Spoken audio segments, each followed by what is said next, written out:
Hey, welcome back to the Edge with your boy Micah Parsons live on the Bleacher Report app. Let's get right into it. We had a big one. We played Sunday night football. We just had a big game against the Chargers Monday night football game last night, and it came down to a wire, and it was a wild one. So let's build this up. And we're just going to start off rip. A lot of y'all was talking about me and how I walked into the stadium with my bags. And y'all also heard the headphones. I was like, I got $100 for anybody that could say that anybody knows who I was listening to and what song I was listening to. Like, what would get me into that groove? Like, what would you think is my intro song? Like, and I'm gonna just let y'all know what the song was a little bit later. But let me know in the chat who y'all think. Give me your best guesses. The chat's live today, so I want to hear what you guys say. And don't forget to drop your questions into the chat. I want to hear what you guys think, what you guys want to know, and things like that.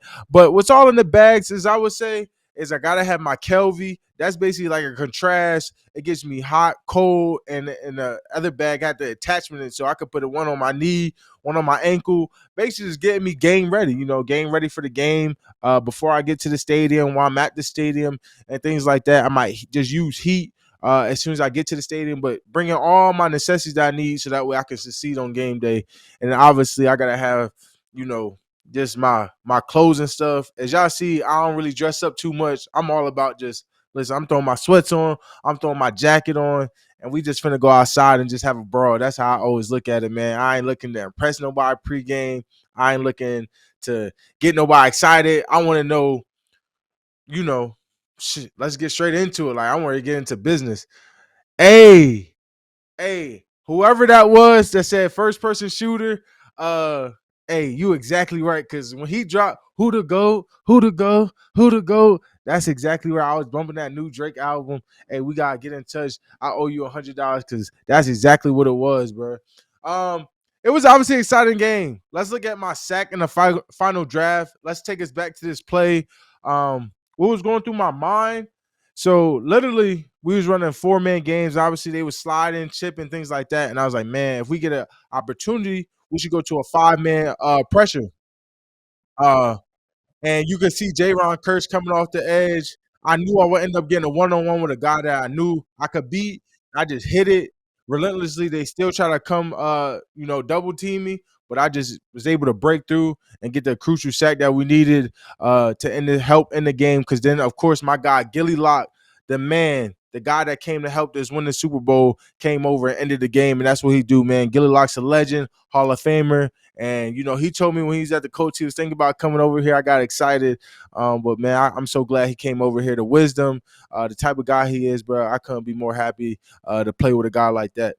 Uh, I say I do got to play with an extra gear, and in a time like that, especially coming off a big L, coming off a time where a lot of people may have doubt. A lot of people were saying some things. Where I was just like, let me just hang back a little bit. Let me just show these people what I got. And we practice them situations so much time, offense, defense, going against Tyron in them positions, Zach Martin in them positions, Tyler Smith, just give me those great looks that when I go out to and see other guys, it's just nothing but it's like no one that can compare to them. Those is guys. I think Tyler Smith's gonna be a Pro Bowl guy, and obviously Tyler and Zach what they've done. So man, those situations we practice all the time. So coach came to me on the sideline, was like, hey, you gotta go in this game. And that was my mentality as soon as I stepped on the field. Tired or not, we just had to let everything loose. So that was really exciting. My thoughts on the Chargers this season, I think they're a great team. They're not far off.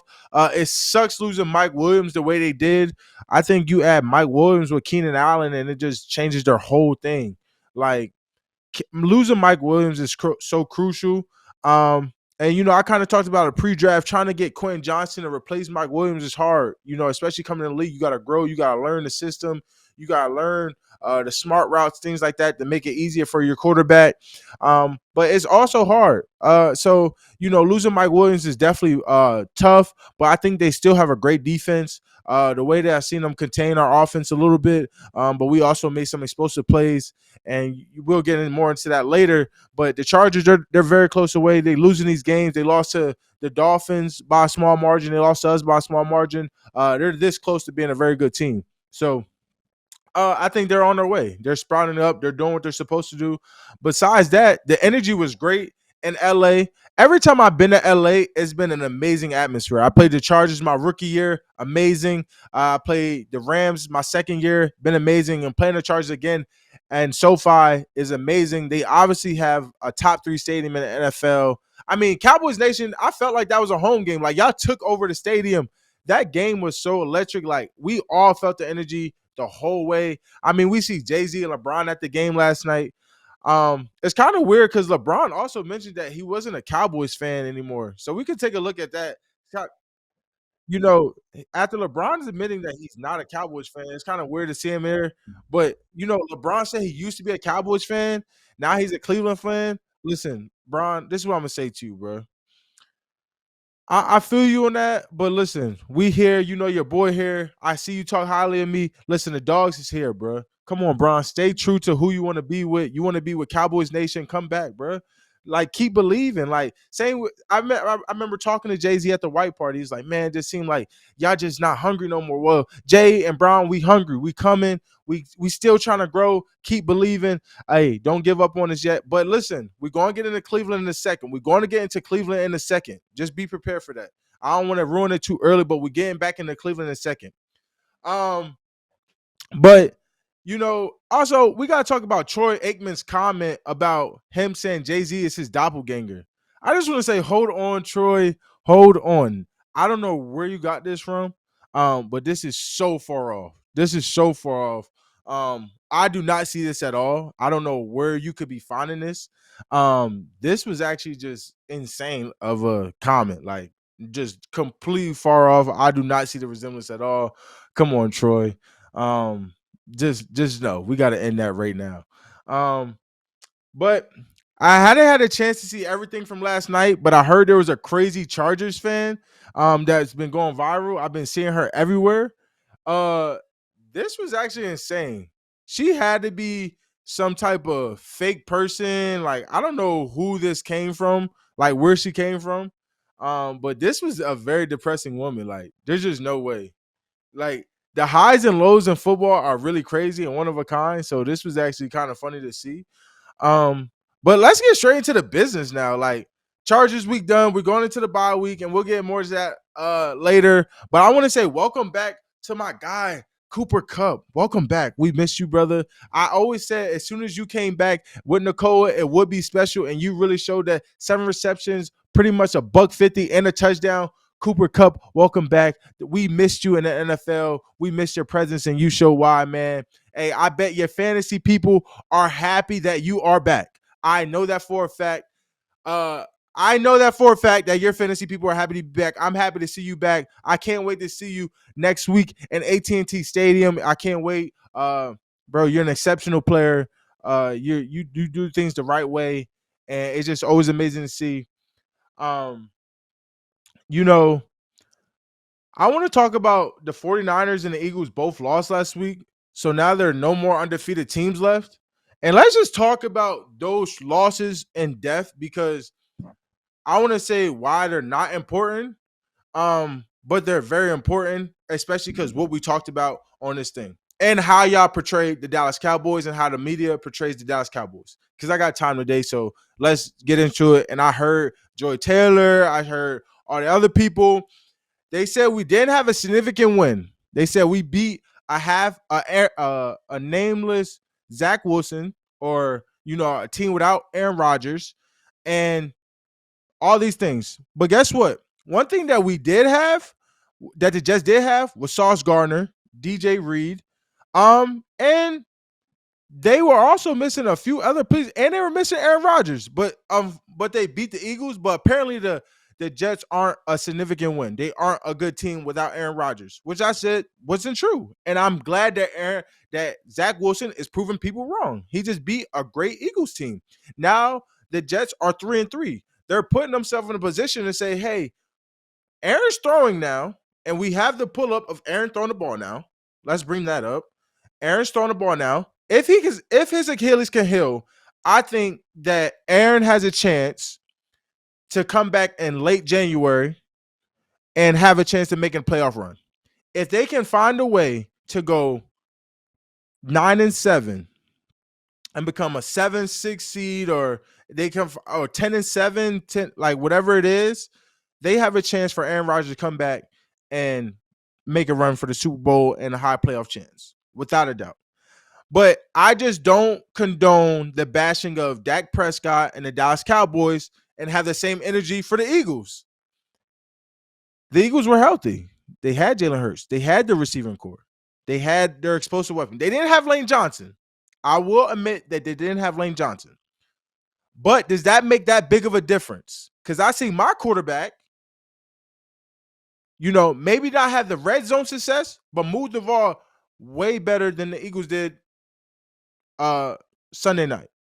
So we want the same energy for everybody, because there's a whole bunch of bashing when it's Dak Prescott, but not the same when it's the Eagles. I got time today, okay? A lot of people said the Browns defense was overhyped. Everyone said, Micah don't know ball. I said the Browns are the real deal. If they could put it together, they could be a hard team to beat.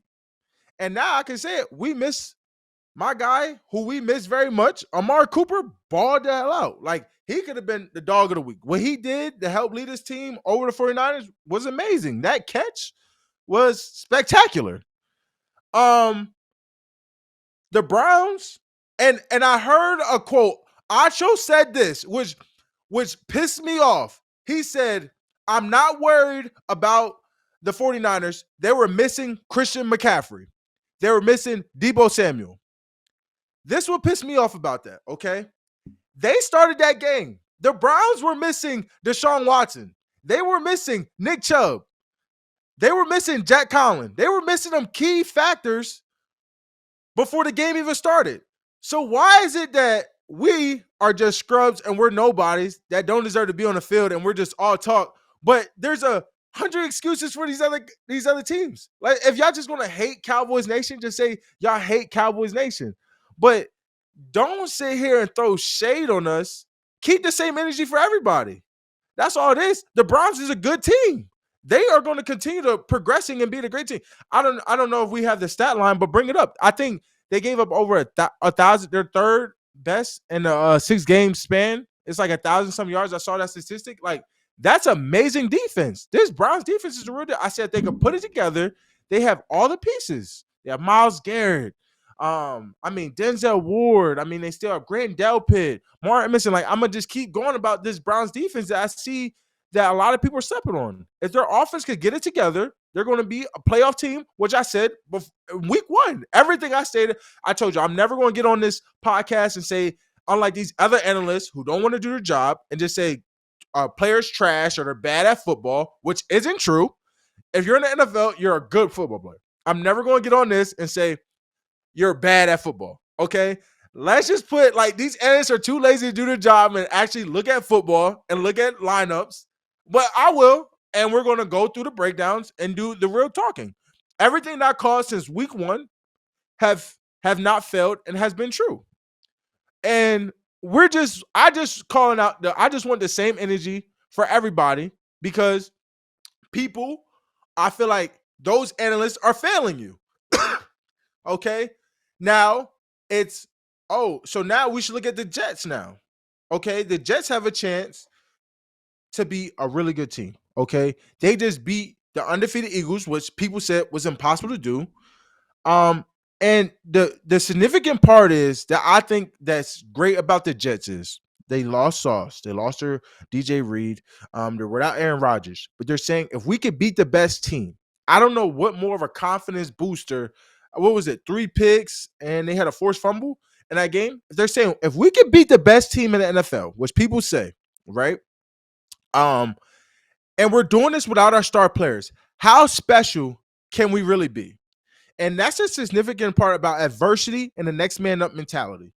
And that's the part that a lot of people don't want to talk about in football. In life, think about in life, all right? If you get punched in the face, right? Okay, you get punched in the face.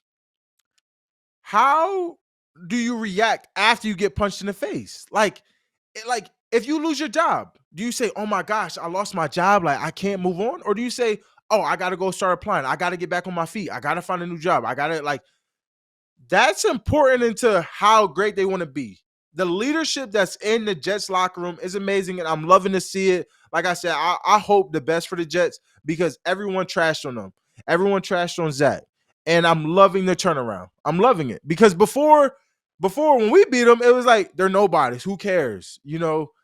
Especially after they beat the Bills on what was that, Sunday night or Monday night, the first week. So I'm loving to see it. I'm sorry, you guys. Do not pay attention to these trash analysts who just come out there and rant after one game. And I'm not even saying the 49ers shouldn't have won the game. They had a chance to win the game. But I'm saying the Browns defense is a real deal. This is a special team that they are building. They still don't have Deshaun Watson. They're still missing their two all-pro players. So it's special to see. And I'm just calling out the BS because I'm tired of people trashing my quarterback. I'm tired of people trashing my team. And that's why I had nothing to say to the media this week. I just wanted us to say, you want to hear me talk? Come to hear me talk on the Edge Monday night. And that's just what it's going to be. Because I have nothing to say, because if you're just going to take one game and say, this is who I am, then I have nothing to say to you. Because in life, that's just not how it is. And that's point blank period. Not one moment in your life will ever define you. You have the next day. You have a beautiful opportunity. That day will end. And if you're blessed enough, if you're blessed enough to wake up the next day, then you have a chance to redeem yourself. You have a chance to get better. You have a chance to learn. So just take that lesson chat. And that's all I'm gonna say about that. I'm glad we can move on from that. Because I'm just tired of the disrespect. And that's just point blank period. And I'm tired, and I want y'all to get the full breakdown of what sports really is. My next thing is the Bills beat the Giants on Sunday. The Giants were up 6-0 at halftime, but everyone's talking about the poor clock management at the end of half. I just felt like the Giant and this was I think in this position, with no timeouts, you definitely take a shot. But maybe they trusted it. They might not have wanted to leave the hands in Tyrod Taylor, but I think Tyrod Taylor played a great game.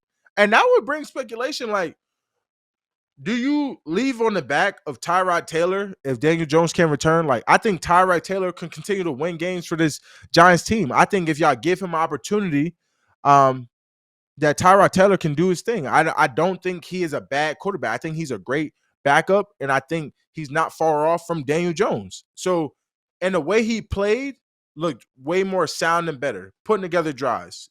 Taking was given, getting away with the ball. He didn't give as many sacks up. And I think that's something to notice. He didn't give up that many sacks.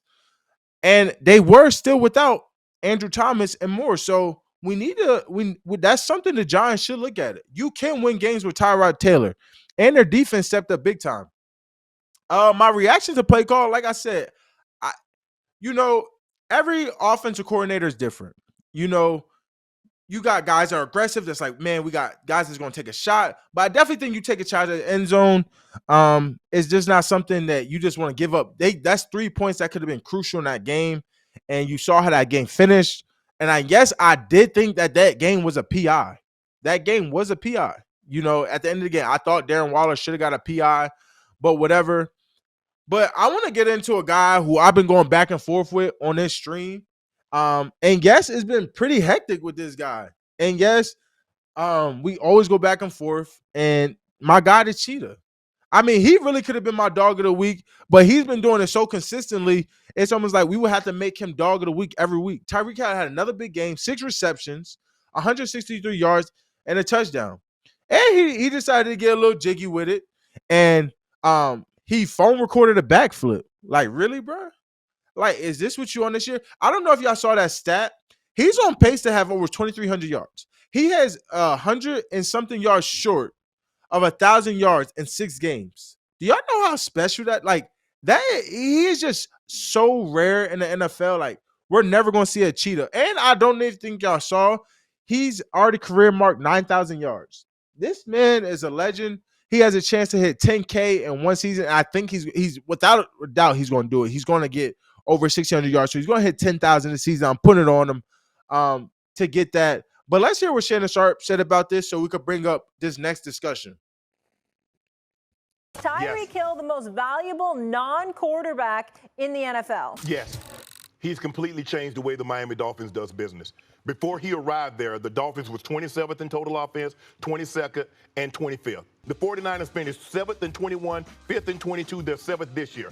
He's one of the few guys in the history of the game that can take a 5-yard route and turn it into an 80-yard spectacular. He's a threat legitimately to hit his head on the goalpost every time he touched the football. He is the most dangerous man, regardless of position. That man, number 10, 5'8", 195 pounds, strikes more fear in the heart of opposing coaches than any current player because of that speed and his ability to break the game open at any moment. Give me Tyreek. I mean, I can't agree more. I think offensively and even defensively, he's a top 3, without a doubt, unarguably, one of the best, most valuable players in the NFL. His ability to take a screen for 50, a screen for a house call, the way they're motioning him out, sending him across the field, his streaks, out and ups, his double moves, his ability to get open is something that we haven't seen in so long. And the credit that we have to say is he's doing it without the greatest quarterback of our era, and that's Patrick Mahomes. And we're not talking about right now. We're not talking about Tom Brady. Tom Brady's obviously the GOAT. But the greatest quarterback right now who's been dominating these past 4 or 5 years, Tyreek Hill started with him. He said, he bet on himself, said, I don't need Pat. I'm going to go over here with Tua. He said, Tua's accurate. Tua could take me to where I want to be. And he was not wrong. And he is still doing his thing. Yes, Pat is still successful. And you're saying these guys are successful without each other. They're both great players. And that's why they're the best at each of their position. Tyreek Hill's the best wide receiver in the NFL right now. Patrick Mahomes is the best quarterback in the NFL right now. You see why they had success. But now you're seeing them adjust and have the same success with each other. They're Tyreek Hill, he's just special, bro. Like, there's nobody like him. Like, it's one thing because we see guys with speed. We see guys with 4.2 speed, right? But they're not getting open like he does. We see guys with 4.2 speed that don't cut like he does. We see guys with that 4.2 speed that doesn't catch like he does. Tyreek Hill's special, and without a doubt, he's the most valuable player in the NFL. If y'all don't put him at 1, he's definitely top 3, without a doubt. I mean, it shouldn't even be an argument. I think people are putting Tua on pace for MVP. We should talk about Tyreek Hill on pace for MVP. If he goes for 2,300 yards, beat Calvin Johnson's record, he should be the MVP of the NFL. I mean, without a doubt. I mean, yes, Tua has to throw in the ball, but he's the one getting open, right? He's the one that's catching the ball. He's the one that's being amazing. He's the one, like, they're finding ways to scheme. I mean, and that's why you give credit to the offensive coordinator. They're finding ways to scheme him, to get him in them positions. But I mean, he's doing everything he can to do it. So, man, can't wait for Christmas Day to go against this cat. I mean, I played him once, super exciting matchup. But to see it again, I mean, and see what he's doing now, man, oh man, it's beautiful to see. And a team that's been quietly running through the league is the Lions. They've won 4 straight games. Let's listen to how fired up Dan Campbell was after this. I got a couple of things for you. Look what I got in my back pocket. Anybody see what that is? Is that a 5? I think that's a 5. I think that's a 5. I got something else here. It's fucking 5. That's 5, gentlemen. That's an outstanding job. Hey, and this is, I think Dan Campbell was a great coach.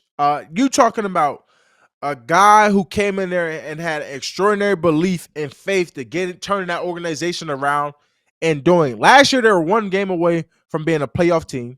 Now this year, they're probably leading. They are leading the NFC on their division. This is a special team. This is a team that's going to be a playoff team that we're going to have to face later on the season that we have to be ready for. They have everything. I mean, it's really special what he's been able to do this year. The talent they in place over there. And it's great. And you look at Jared Goff, another big outing against the Bucs. They lose to 5-1.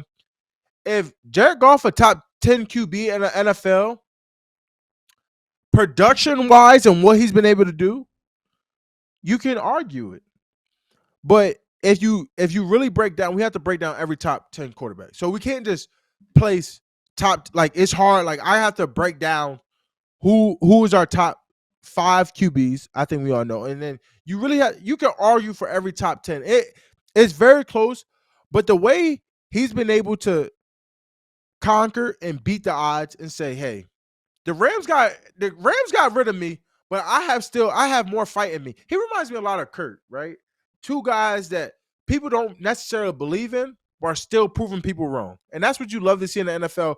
Guys that are not saying, "Hey, I may not be what you so-called premier tier one guy, but I still got dog in me. I still got fight in me." And Jared Goff's been balling. Even last year he was balling. So this is really great to see.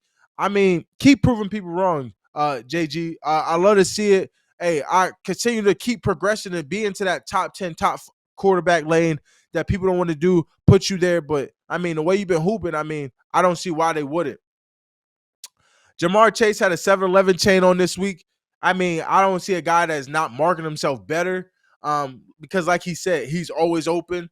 And a guy who's a 7-11 guy himself, and he said it, is my guy CD. 7 receptions, 117 yards yesterday. I mean, CD's always been special. I'm glad he's getting his opportunities. And I heard a guy say that he's not a tier one receiver. How disrespectful can you be? See, one thing I hate about former players is, right? I don't even think that I think they just say these things as if like they're still playing, right? Like they just say outrageous things like as if they still playing and that they as if they don't know how it is to be out game plan or not be in the best position to succeed sometimes. And they be forgetting about these aspects, these tweaks and kinkles in the game that you can't always control. Like CD's in a he can't control how many times the ball comes his way. He can't control what the offense calls. He just has to do his best job at his ability. But I see this man work. I see this man grind. When he puts it in practice, when he puts in the game, and when he does get his opportunities, he always takes advantage of them. CD is a tier one receiver for sure. My top 5 always open receivers in the game are, I think number 1, we got to go Tyreek Hill. Number 2, this is hard. We got to go Devontae Adams. I think those are the top 2. I think you look at Jamar Chase. I mean, obviously, Justin Jefferson and Sedarian Lamb. You know what I'm saying? I think that's my top 5 always open receivers in the game. Like, without a doubt, those is probably the top 5 receivers in the league. And y'all want to know why? Okay, why I'm wearing, my PSU hoodie. I don't know if y'all know, but this is the biggest week. This is the biggest week. Ain't a bigger rivalry. Ain't gonna bring more commotion. The jersey's the back. That Penn State jersey's the back now. Okay. There's nothing bigger than Penn State, Ohio State. It's time. It's time to go to war. There's nothing bigger. 7 versus 3. I think we upset them this year. Oh, I think we upset. This is the year. This is the year. This is the year. This is the year. I need to see it. Chop Robinson. Adisa Isaac. I need to see it. Y'all got to hunt. Y'all got to go get after him. Kalen King, it's time. You want to get paid? Hey, they got one of them ones over there across they got a couple of them. Hey, Day, I need to see it. It's time. This is the year. Y'all know who I got. We are. Y'all know who I got. We are. I'm ready. I want to see how our defense controls Ohio State. That's going to be the biggest thing in this game. I think Drew Allar has been amazing this year. He's been putting up places. He's been taking the right throws and everything like that. But it's going to come down to how many stops we get and can we create turnovers. If we can create turnovers and we can dominate the line of scrimmage, we can win this game. We can win this game. We're going to give us a shot to beat Michigan and get a shot at not only the Big Ten championship, but we're going to get a shot at the national championship in the Final Four. But this is the first one. We gotta control the first game, and it's this one. This one right here. Y'all know I got. Chat. Let's see who you got. Who do you have? Penn State or Ohio State? I mean, Michigan. Are we for? I mean, Michigan is a great team. That's that. I think Michigan is better than Ohio State. But if we don't beat Ohio State, it's going to set us back from beating Michigan. We got to get through Ohio State first. We got to focus on Ohio State. But Michigan is the real deal, without a doubt. I've seen Michigan. It's like they're playing man amongst boys. I mean, the hardball it turned that way around from where they used to be. Man, and they look special. But we got to beat Ohio State this week. Have to. I already talked to Coach Franklin. We're very excited. But chat, I want to hear questions from y'all. Ask me anything. I want to hear feedback. Yeah, I did hear the commentators talking trash right before I got the sack, and I just feel like they obviously don't me watching the same game that I have. I mean, I felt like I was dominant. I was getting pretty much close every year, but it is what it is. I'm just glad I got them, and I was able to go like this. Just go like this. What do I think about Julio Jones joining the Eagles? I don't think too much. Julio Jones, obviously a great player, future Hall of Famer player. But they're so loaded already. It's like, where do you put him? Who do you start him over? Is he a rotational guy? Because AJ Brown's been amazing this year. Devontae Smith's been amazing this year. Do you just make him your number 3? Because it's been low. Questionable right there.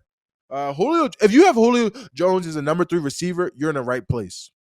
I mean, that's amazing, especially the talent he is and who he is. I mean, that's amazing. Flag football is coming to the Olympics in 2028. Who should be on the U.S. team? I'm going on the U.S. team. I'm going to go win an Olympic gold medal because I can't do it in track and I can't do anything else.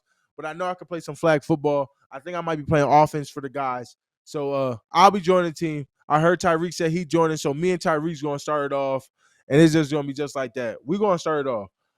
All our guys should be in that team. We need Justin Jefferson out there. We need Jamar Chase, CeeDee Lamb. We should run through everybody, just like we do in wrestling and everything else. We should run through everything. And it's just point blank period. Marquise Bell should get his flowers from last night's performance. You're talking about a guy that we signed at UDFA. He's came in and been nothing but work. He started off as safety, transitioned to a linebacker, and I think that's what's special about Dan Quinn. He's not afraid to test his players' limits. He transitioned linebacker about 2-3 weeks at the beginning of the year, and he did nothing but get better, wait for his turn, and he took advantage of his opportunity yesterday. Couldn't be more proud of that guy. He's going to continue to get better, and he's going to continue to put size on and be a great player for us, and potentially be a top linebacker in this league if he keeps doing that. You said SoFi is a top 3 stadium. What are your other 2? My other 2 stadiums are Minnesota Stadium, and obviously AT&T. I think those are some amazing stadiums. I've been in a lot of other great stadiums, but I think it's always electric when we're in those 3 stadiums. I mean, it's just always amazing. Like, it's crazy. Y'all said Stefon Diggs is number 2 this year, 100%. I'm not taking away anything from Stefon Diggs. You could argue any one of them 5. Especially with Jets being out, you can throw Stefon Diggs in there. But just off the history of it, these guys just been so efficient in this league and dominating the league since they came in. So it's just hard to take them away. And Stefon Diggs, my dog, and he's a top 10, top 5, however you want to argue, receiver for sure. But those just my top 5 right now, and that's just me. You can argue every way you want to argue it. Who do I have winning the AFC East? Man, that's tough. I'm not sure right now because it's so competitive. It's so competitive, especially because how the Bills has been playing. When Josh Allen is on, he's on. Like, and especially how they won too. It's gonna come down to the wire. It's something I'm gonna have to give you that answer sometime later on, probably after Thanksgiving break. Heading into December football, we're really starting to break down. I'm gonna give you that answer. I'm watching your podcast during class with your jersey on. Just know I appreciate you. I always support the love. I always show back love to the people who support me the most. That's always a mad love because I wouldn't be here without the people that believe in me. So just keep believing, stay true, and I appreciate you a lot. We're on a bye week. What does a typical bye week mean for me? We usually come in like today. We lift, we'll run, we watch film, break down of the game, and then the rest of the week we get to chill. I'll be chilling in Dallas. I'm going to go see the Rangers tomorrow. So Texas, stand up. We got to keep this train going. We're going to go see the Rangers tomorrow. Super excited about that. And Thursday, I'm gonna fly back home to go see my family back in Harrisburg. So it's always good to see the fam and just get away from everything. Just come home and just be at peace. Get away from football and just get around the people that love you the most, and that's always important. Staying neutral and staying, grounded as much as you can. Because family, without family, we're nothing. They're part of, that's part of your why. Besides God. So I appreciate everybody for tuning in for the Edge this week. It's going to keep getting more intense, more energy, more class, and a lot of things y'all going to see out there in these other places in social media. Stay off social media. We don't appreciate these social media bullies anyway. We're going to keep it true right here on the Edge with your boy, Micah Parsons. I appreciate it, y'all. Hey, keep believing, Cowboy Nation. Hey, we're going to enjoy this bye week. We're going to see y'all next week, AT&T Stadium. We got a tough one. We got Stafford, Cooper Kupp, and Nicole that's going to come here and rain on our parade. But it's going to come down to business. It's going to be super exciting, great matchup. We'll get into that next week. Can't wait to see y'all. Hey, love y'all, Cowboy Nation. How about them Cowboys?